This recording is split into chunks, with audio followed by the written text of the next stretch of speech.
Hello, and welcome to this week's Microfile, which gives you and me a chance to see again some of the best ideas from the Microlive series. Now this week we're putting together a few historical pieces. 10 years ago, the best present that you could give an aspiring scientist would have been one of these, whereas now, a calculator, like this one, would cost literally next to nothing. And this fact represents the progress in miniaturization that's been made since computing started in earnest after the war. Our American reporter Freff visited the Museum of Computing in Boston and found, by the way, how important defense has been in the history of computing. Boston has long been a center for research and development in computing and is the East Coast's answer to California's Silicon Valley. But it's also a city with a sense of history, so it's perhaps appropriate to find, next to the famous Boston Tea Party Harbor, in a converted warehouse, the world's first computer museum.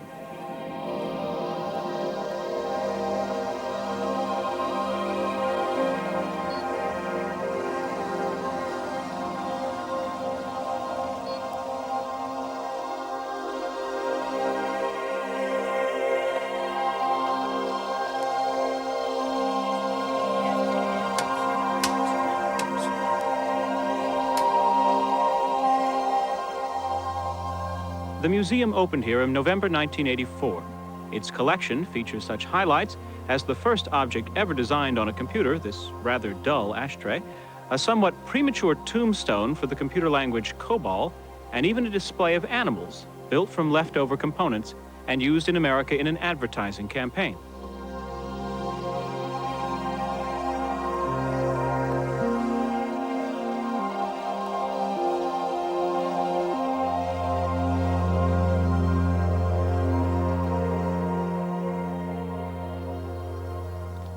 The oldest computer on display in the museum is Whirlwind, developed in 1945 at the Massachusetts Institute of Technology.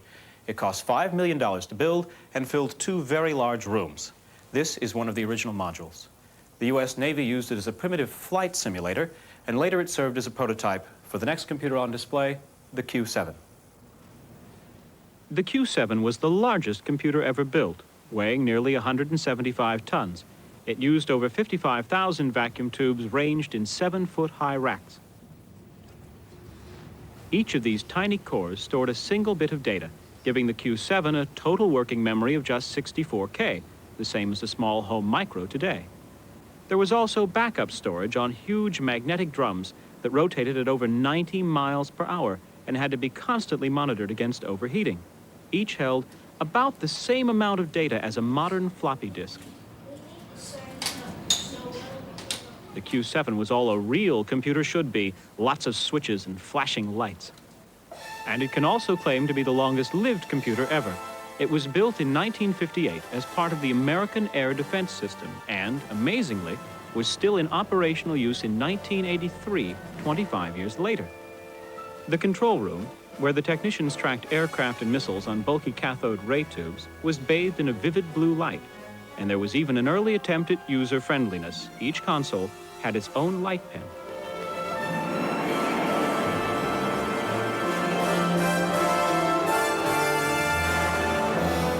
The fighters lock on target, and rockets are fired.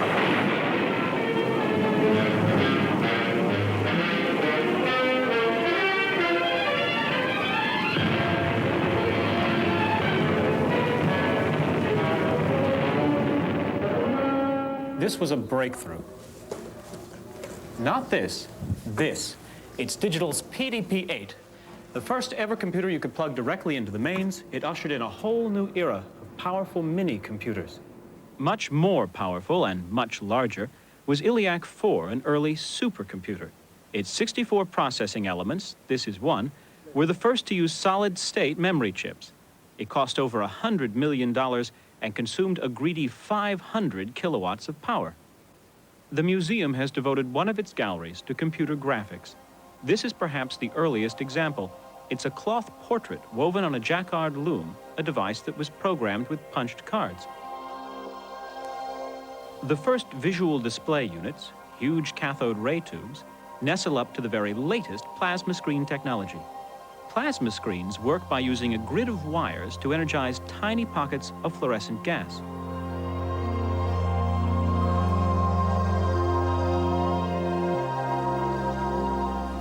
wonder why so many computer graphic images have teapots in them? In 1974, a computer scientist named Martin Newell needed a simple curved shape for some imaging tests, and he happened to have this teapot on his desk. So he laboriously photographed and measured it, then entered all the coordinates into his computer.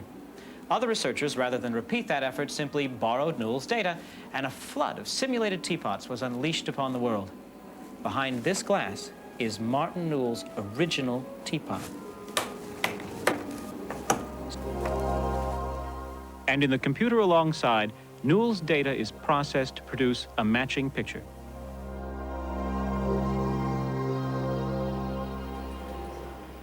This section of the museum is dedicated to the evolution of the personal computer. Set your time machines for a long while ago, 1975. That's when this came out, the Altair 8800 microcomputer kit with a mind-boggling quarter K of memory. 2 years later, you could buy this Commodore PET 2001.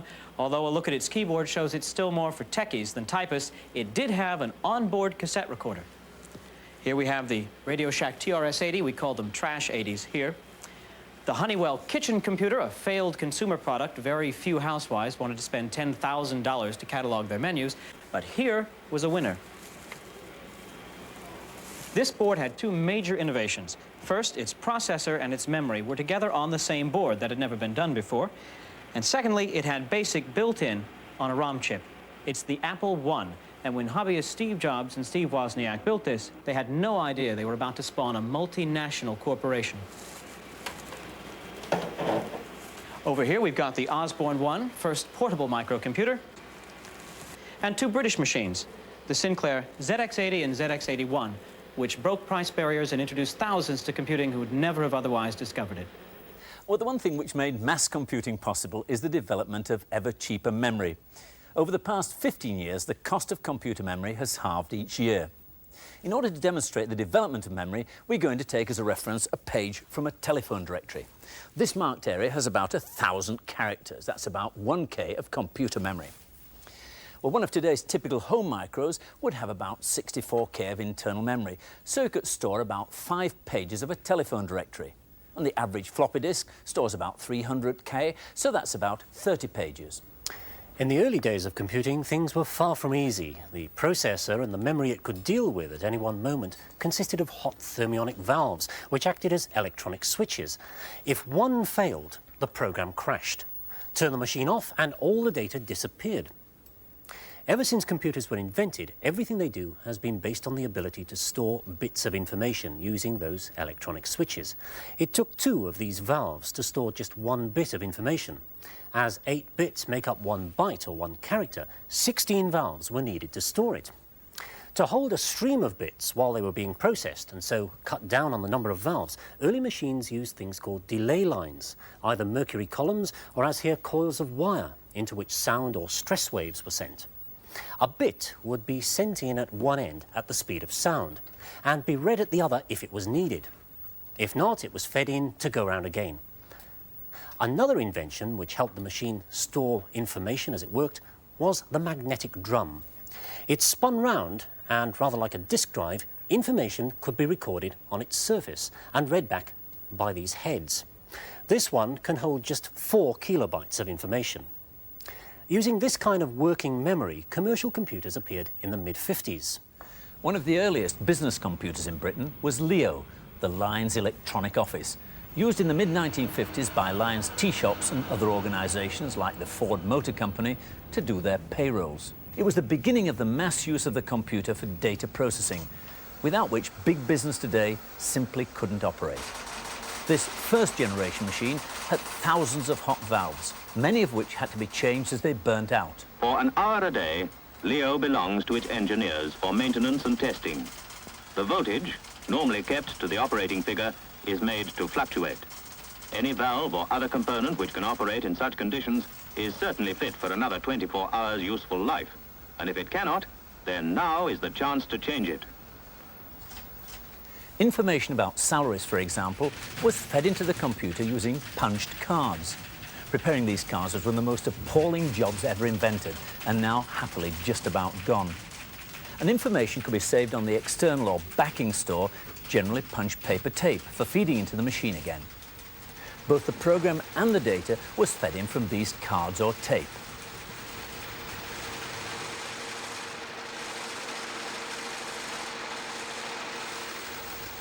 A new form of memory device for the inside of the machine came along in the 50s, core memory, tiny magnetic rings threaded by wires. In this picture, you can see the construction. Each magnetic core is capable of storing 1 bit, depending on whether it's magnetized one way or the other. Its drawback was that in reading the memory, you had to change the way that individual cores were magnetized. This destroyed the data, and so it had to be reset. Core memory, though, was fast and reliable. And incidentally, it was non-volatile. Switch the machine off and the data was still there. Because they're so reliable, they're still being used here in the studios at Television Centre to store information about the lighting. Stacks of these cores made up something like this, the 1960s equivalent of the 16K RAM, or about 1.5 pages of our phone book. Well, the valve had got a bit smaller, but it was still unreliable. Fortunately, in the 1960s, the transistor took over, but it still took 2 of these to store 1 bit of information. So computers were still large, though they were more reliable and made use of the new printed circuit boards. From this complex neatness stems a computer of the 2nd generation which offers forward-thinking organizations a comprehensive data processing system at low cost. Here then is the 1301, with fast data handling based on a megacycle pulse rate, large internal storage capacity based on immediate access core stores and drum backing stores, comprehensive magnetic tape facilities with full error detection are available, and there is a choice between 2 magnetic tape systems. A high-speed 1-inch magnetic tape system working at 90,000 digits per second, or a standard system on half-inch tape working at 22,500 digits per second. That sounded like an early Richard Baker to me. Well, in the early 60s, the significant development was the integrated circuit. Thousands of transistors and other components, now microscopic in size, could be put on the surface of a single piece of silicon. Magnified, it looks like this. You can see the thousands of components. And with high enough magnification, we can see a single transistor. Since the early 70s, every year the capacity of chips has doubled and the cost halved. Today we have a single memory chip like this which holds 2 million bits, or about 25 pages of our directory. And backing store has developed from tape to disk. Each of these hard disks can hold at least 10 megabytes. A megabyte is 1 million characters, so 10 megabytes is just about 1 telephone directory. Some disks, of course, can hold up to 5,000 megabytes. Recently announced is this compact disc memory, which works on a modified form of the domestic compact disc player. But you can only read from this form of memory, not record. However, the latest backing store is this 12-inch double-sided Laserdisc, on which you can both read and record. At the moment, though, you can't record over existing data. This holds 2 gigabytes. That's 2,000 million bytes. Or, if you like, 200 directories. The trouble is, it's still very slow in the computer's terms, because it still depends on a mechanical system to find the data and transfer it to the main computer memory.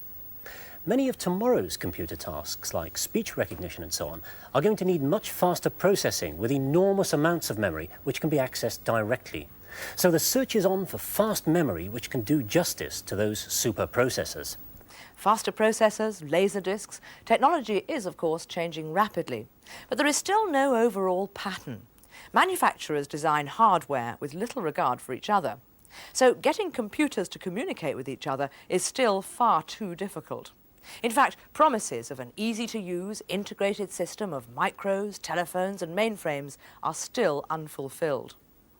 In March '86, MicroLive looked at the whole bugbear of incompatibility. And with a little bit of luck, some of this is history already. And we start our stroll down incompatibility lane right here in the home. Now, if you've got a home micro, you'll know that if you want to exchange software with a friend who's got a different machine, you can't. They're just incompatible. If you try to load this game, Elite, which is for the BBC, try to load that on the Commodore here, well, the disk fits. That's a good start. Attempt to load it up. It's searching for Elite. No, file not found error. Similarly, of course, the Beeb couldn't read a Commodore disk. Well, things are just as bad in the business world. The two standard operating systems, CP/M and MS-DOS, are quite different.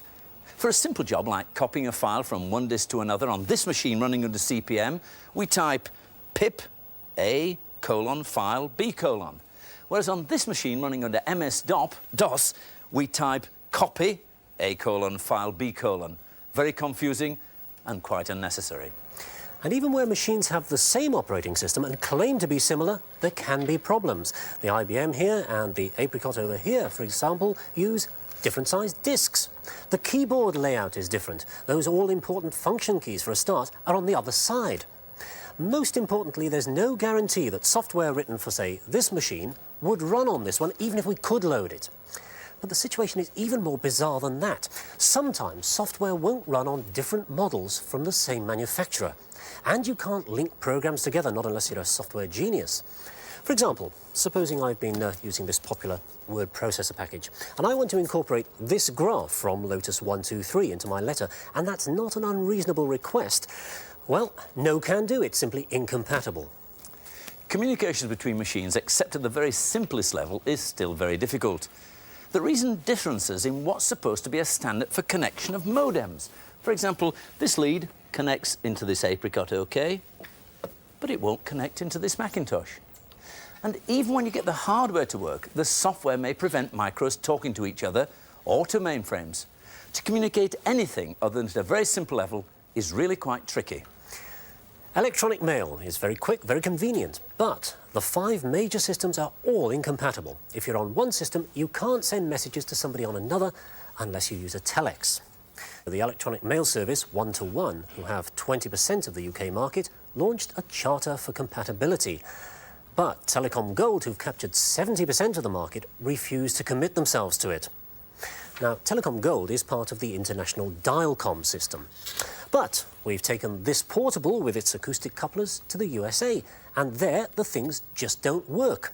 Even if you do get the right modem, you can't access your mailbox back in Britain unless you make very expensive and special arrangements well in advance. Well, truly portable phones have appeared recently. This one actually has a data socket. Non-standard, of course. But this one here, that doesn't have one. But you can't use either of them outside Britain. Not yet, anyway. Standards haven't been agreed, and even within Europe, the BT predict that they aren't likely to be established until the early 90s. And so it goes on. It's a bit like the world where every car uses a different sort of petrol and even different controls. Now, there's little reason why most of these problems can't be resolved given some time. In some cases, the technology isn't good enough for a standard to be agreed. But in most, it's commercial competition or even simple muddle that's holding things up. So technology is moving rapidly in many directions at once. And although standardisation may be the cry, it is not an idea finding much response from the manufacturers at the leading edge, because standardisation means using yesterday's technology. But although all this talk of hardware is very exciting, even exhilarating to some people, there are those that see computers and the rise of information technology in a different light altogether. Well, it was something completely different to what I imagined, because I couldn't really imagine anything. I'd never heard of a computer or seen a computer or knew anything about it. When I first walked in here, it was rather bewildering because everything was so modern. Since they were introduced into business in the 1950s, computers have created a mixture of fear and fascination. Although crude and unreliable, early machines like Leo helped companies to automate both their payrolls and their internal accounting. Jobs appeared in the new world of data processing, with its own band of high priests and acolytes who fed and maintained the machines. Big companies were able to expand as computer automation brought greater efficiency and savings. But some of the savings were in paper shuffling jobs like these, which computers had now made unnecessary. Endless rooms full of people processing data by hand simply weren't needed anymore. Business was quick to start using computers for accounting, but British industry's take-up of computers for automating production was slow. How fast do you see these processes coming into industry? Well, not as fast as I would like. Of course, they've been coming ever since mechanisms and power was first used by men. They're coming, inevitably, I think, at an accelerating rate. The speed at which they come will, in fact, determine the speed at which we improve our standard of living. Inertia by management was matched by a real fear of jobs being de-skilled by the machines. For instance, British Steel at Rotherham installed a computer to control the furnaces. We asked 2 of the senior melters if they thought there was as much satisfaction in the job now that a computer was taking a share in it. No, I don't think there is. I should think it's like automatic pilot on an aeroplane. If he just sits back and lets it have a go, I don't know there's any more satisfaction in that, is it? I think you like to think that you're in charge of a thing and that at the end of it you've achieved something. At a time of full employment, a debate was beginning about the long-term effects of automation. In 1966, it reached television. 2 main points of view emerge. In the simplest possible terms, one is optimistic and the other pessimistic. Now, the optimists think that in a situation of nearly full employment, which is what we have at the moment, when you move automation into an industry, you release workers who are so badly needed that they enable other industries to expand and start producing goods which raise the general level of prosperity. The pessimists, on the other hand, fear that a situation could arise in which workers displaced by automation from one industry fail to find jobs because all the other industries are doing the same thing, installing machines and turning out the men. The result will be chronic, wide-scale, even lifelong unemployment for millions. We could have something like 1 in 8 out of work in the early 1970s because of automation, if we sat back and did absolutely nothing. This is about sort of 3 million, and this represents, if you like, a kind of rate of redundancy of between 200,000 and 300,000. In the 70s, a new factor appeared, the silicon chip. By drastically cutting computing costs in half each year, it now made personal computing possible. Long before the IBM personal computer appeared, word processors and personal micros were signaling change. Pundits began to predict that computers would affect whole new areas of office work, destroying jobs in the hitherto protected service sector. In the late 70s, even in Germany, the unions were calling the silicon chip the job killer.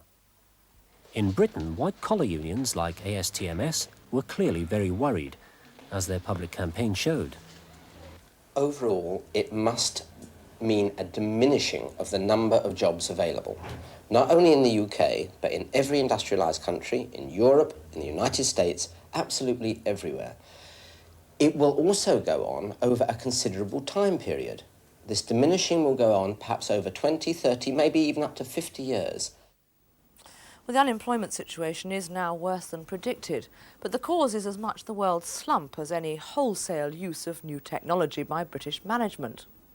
But the integration of the new technologies into our working lives is a topic that we shall come back to on MicroLive in the future. Next week, it's a total contrast, with a programme devoted to the computer game, which has also advanced a little from the basic game of tennis that was enthralling us just a few years ago. Until then, bye-bye.